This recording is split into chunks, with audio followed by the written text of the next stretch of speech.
you're a new landlord or investor and you're looking for more information on the agreement to end tenancy N11 form, then this video is for you. The N11 form is a really simple 2-page document, and we'll walk through a live example on how to populate this to ensure your rental property success. So this document begins in the top left corner with name of the tenants. Include all tenant names that apply to that lease, and we'll add that in accordingly in that top left box. The next step is going to be including the name of that landlord and the address of the rental unit. Be sure to include the full address with the city and the postal code just to ensure completion of the document. The next portion is the landlord and tenant agree that the tenancy will end on this date. These documents are available online. They're really easy to populate. You can include whichever date you like in there, so long as you both agree as a landlord and tenant,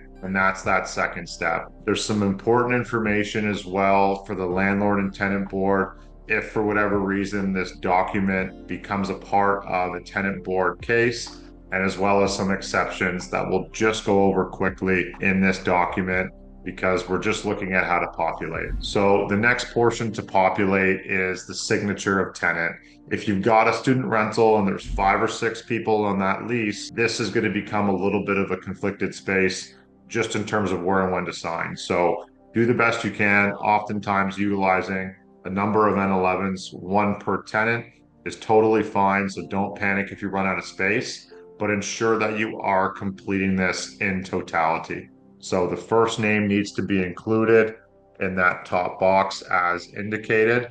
We'll use tenant and name as first and last, and then that contact phone number. The next piece is going to be a signature, so we'll make sure that we get that in totality as well. I'm currently sitting here in March, so we'll sign for that date as well. It's 2025. The next portion, again, just to complete in totality, is that signature of landlord. So who is signing, and ensure that you get that name right with phone number and that signature portion as well. So once this has been signed, you can confirm that you have an agreement to end tenancy and provide vacant possession for that property. So if you're a landlord trying to understand what that end date looks like, don't just go off of a handshake or the word of your tenant or landlord for that instance. If you are a tenant, ensure that you complete this document so that when you do leave the rental property, it's a clear severance and that agreement is at the forefront. Thank you so much for watching the video, guys. If you enjoyed it, please offer a like.